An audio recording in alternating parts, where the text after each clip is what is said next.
Goddag og velkommen til nyhederne. Vi skal i dag snakke med Mads Troelskov, ekspert inden for statistikker, og så skal vi snakke med politibetjent Michael Bjørkman.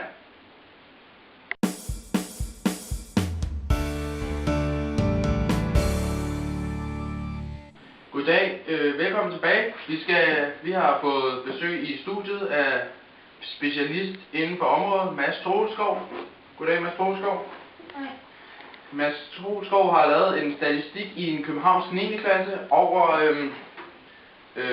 diskotek, vold og stoffer. Og jeg vil lade ham snakke selv om det. Ja, og som man kan se af statistikkerne her ved siden af, så har 40% af de 47 9. klasse, vi har spurgt, de har været på diskotek, og 60% har ikke været på diskotek. Og så den næste statistik, vi siger, at 37% ud af de 19 har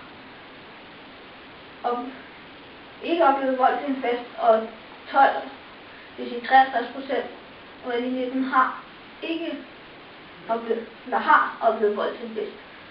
Og så det næste, der er det med, om man har indtaget stoffer, og der er 37% ud af de 19 har indtaget stoffer, og 63% ud af de 19 har ikke indtaget stoffer. Okay. Det er nogle foruroligende, det er nogle vilde statistikker, du kommer med der. Vi vender tilbage om lidt med Nicolas Marfeldt, som interviewer politibetjent Michael Bjørkman.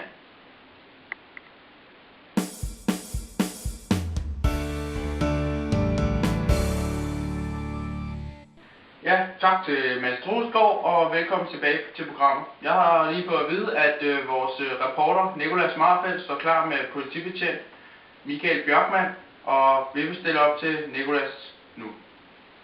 Ja, jeg sidder her med Michael Bjørkman, og vi skal gennemgå nogle spørgsmål angående vold i nattelivet.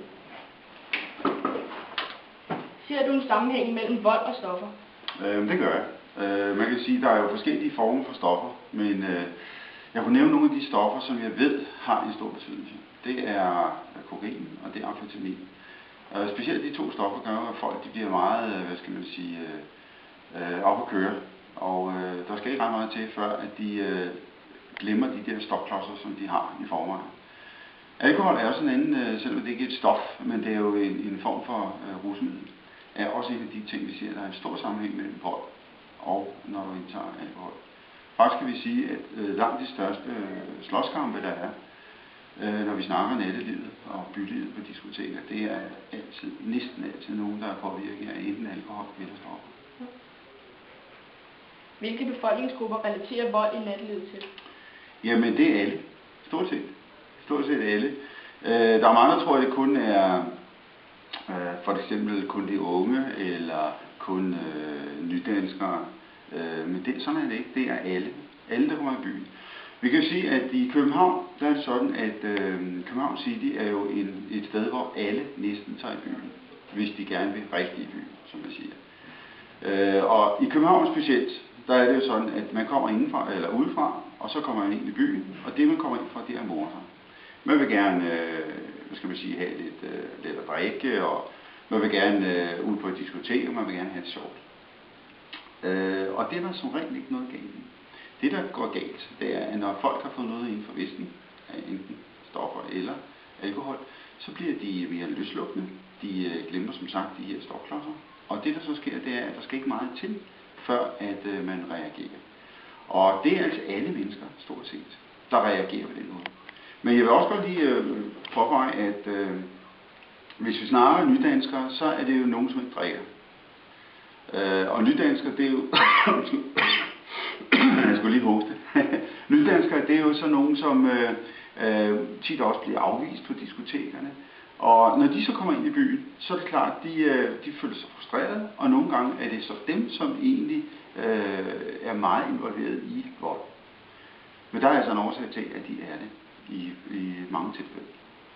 Og der er faktisk lavet nogle undersøgelser, der viser, at du kan blive drevet så langt ud og provokeret så meget, at du faktisk inde i dig har noget, der gør, at du kan ty til vold.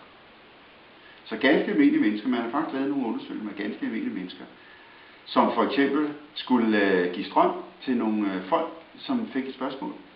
Og hvis ikke de svarede rigtigt på spørgsmålet, så fik de noget strøm. Og den aller sidste, det var en dødelig strøm. Og de her mennesker, det var ganske almindelige mennesker, og det var en professor, som sad i forbindelse med et eksperiment, det blev der sagt. Og så skulle de her mennesker så give strøm. Og det, der var lidt påfaldende, det var, at i starten, de fik jo så selv lov at prøve noget af den svage strøm. Og de kunne mærke, at det gjorde rigtig ondt i den svage strøm. Så sker der så det, at de sidder her, og der bliver stillet nogle spørgsmål. Og de her forsøgspersoner der, de kan så ikke svare, og så er de nødt til at give strøm.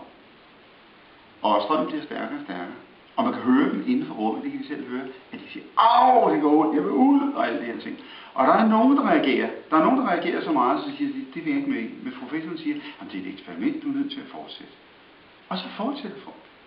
Og der er faktisk nogen, der giver den sidste, allerstørste strøm til deres, hvad skal man sige, dem, som skal sidde som spørgsmål, hvis de ikke kan svare. Det vil sige, det er jo så et eksperiment. De får ikke strøm, men det er for at vise, at ganske almindelige mennesker, hvis det ikke er eksperiment, så går de med på at påføre andre skader, andre smerter. Er vold stigende? Jamen det er lidt sjovt, fordi den almindelige kriminalitet er jo faktisk faldende.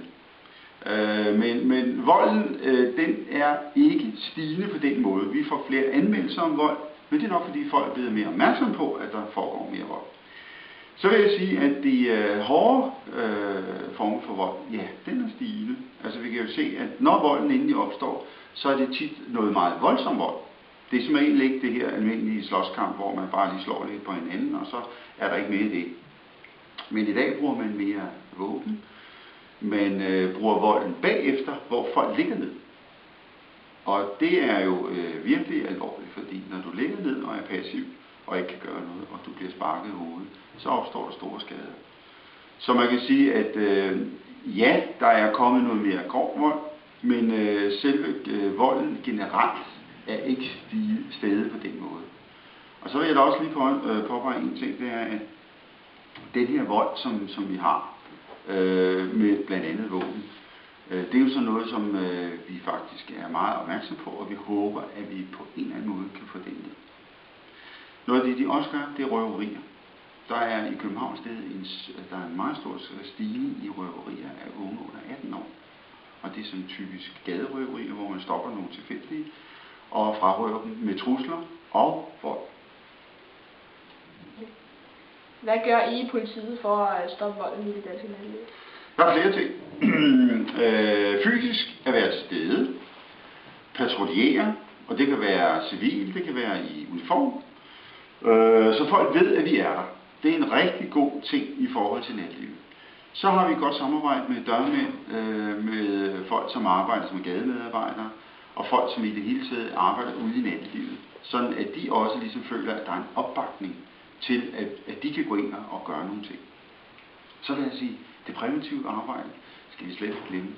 Det der med at komme ud på skoler for eksempel, som jeg gør her på Korsætterskole, det er også en del af at dæmme op for, at der foregår alt for meget vold i natlivet. Fordi når vi får snakket om vold, så håber jeg selvfølgelig, at der er flere elever, der siger, at det vil vi ikke ty til. At de har stopklodsen i sig, og de holder fast i den. Så der er mange tiltag, vi politiet kan gøre. Men det at være synlig uden natlivet, det er en meget vigtig ting. Det var alt, vi havde her fra Michael Bjørkman. Tilbage til dig. Tak til Nicolas Marfeldt, og tak fordi I så med. Vi ses, og tak for i dag.